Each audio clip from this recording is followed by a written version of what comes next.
Hello, hello, hello, everybody. Good morning. It is Friday, February 25th at 9 a.m. Pacific here. It's already noon where you guys are on the East Coast and everywhere around the world. Hope you are doing well. There's so much going on in the world today that it can get really hard to just wonder, what can we do, right? What can we do to make a difference? So wherever you are hopping on, either live or on the replay, please say hello, where you're tuning in from, and welcome. For those of you who don't know me, my name is Eva Medilek. Hopefully you do know me because I am streaming this live in not only on YouTube, but in my Facebook group, The Intimacy of Race. And I created that group almost 2 years ago in response to the racial unrest that was ignited after the murder of George Floyd. And I created it as a space for us to be safe, to listen, learn, and grow to this work and have access to resources to create better human beings out of ourselves, to be better, so that we can do better, so that we can all have better. And I'm just back actually from Arlington, Virginia, where I spoke at the Naval X DE&I 3-day summit.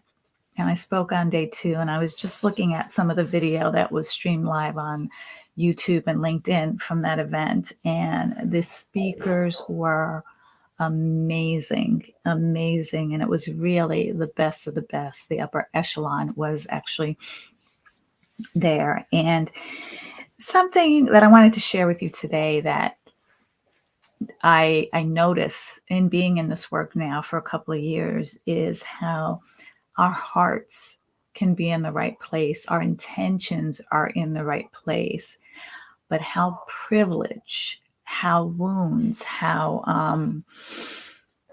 maybe ancestral generational trauma, guilt, shame, even privilege in a way that our nurturing has created that privilege gets in the way of us really honoring the best intentions of our hearts. And, here's what I mean by that. We all bring our habits, patterns, beliefs, and behaviors into every situation we encounter, and it literally colors the lens through which we see the world. Some of us were nurtured in an environment of fear. Some of us were nurtured in an environment of privilege.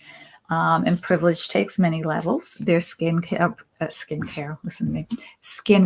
privilege, socioeconomic status privilege, privilege by, degrees, what your parents do, what neighborhood you live in. There's all many facets of layers to privilege. I'm speaking specifically on skin color privilege, regardless of your socioeconomic status. Your skin color, white skin color, comes with inherent privileges. We saw that, I talked about this last week. We saw that in that video that was released of the Black teenager and the white teenager who got in a fight at a New Jersey mall. And you see the reactions of the police as they pulled the larger white teenager off of the Black teenager, sat him on the couch while they pinned down with a knee to his back. Y'all like the knees. The Black teenager, and handcuffed him. So who's joining me now? Just say hi so I don't feel so alone, like I'm talking to myself, which that wouldn't be a bad thing because I regularly talk to myself. And so when I talk about privilege, there's inherent nurtured privilege in us by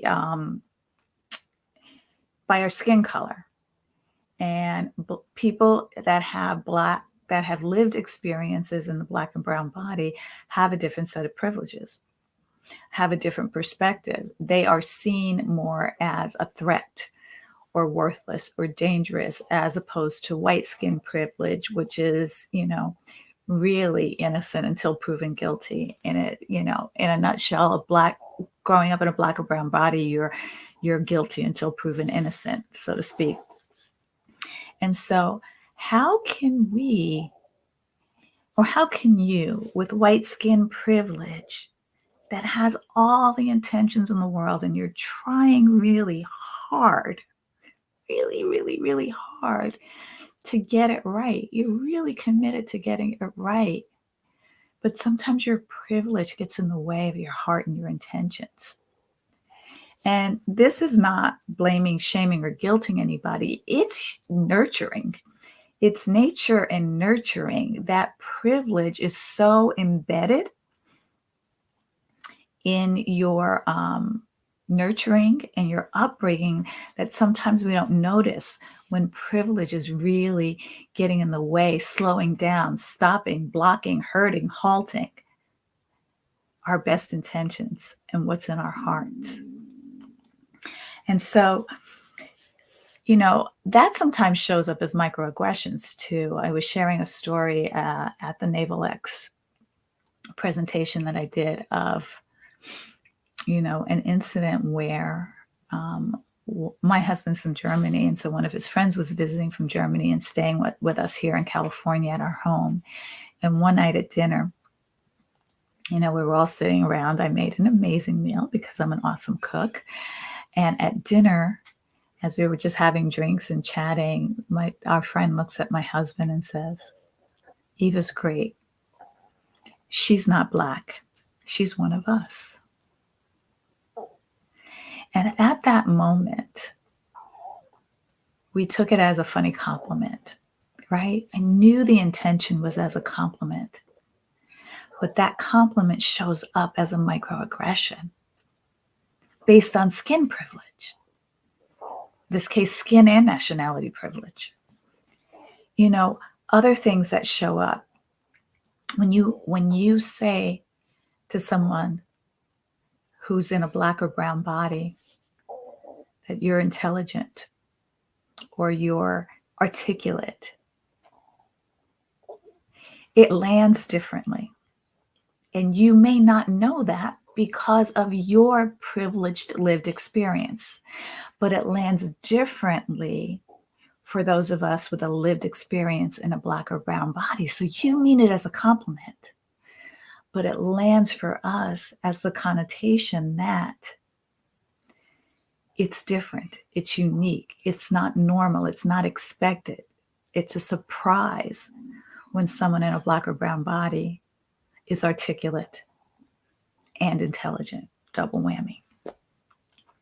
I also shared the story of the time when I was pregnant with my first child, and I had some complications early on in the pregnancy, and I went to the prestigious Long Island Jewish Hospital in Long Island.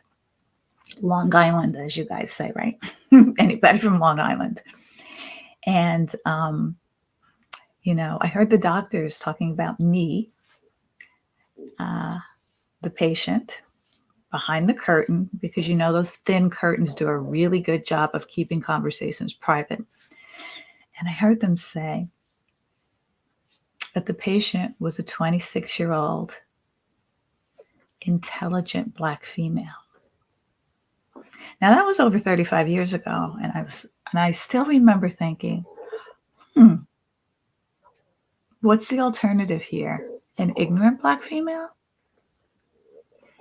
Would they say the same thing to a white female? Would they describe a white female as intelligent? And so you get to thinking how these microaggressions, probably with the best intentions, how they land for someone with a different lived experience.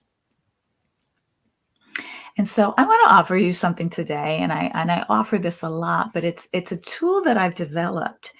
It's a quiz that actually gives you deeper insight into your kind of operating relational style based on your nurturing. And there's a quiz that you can take.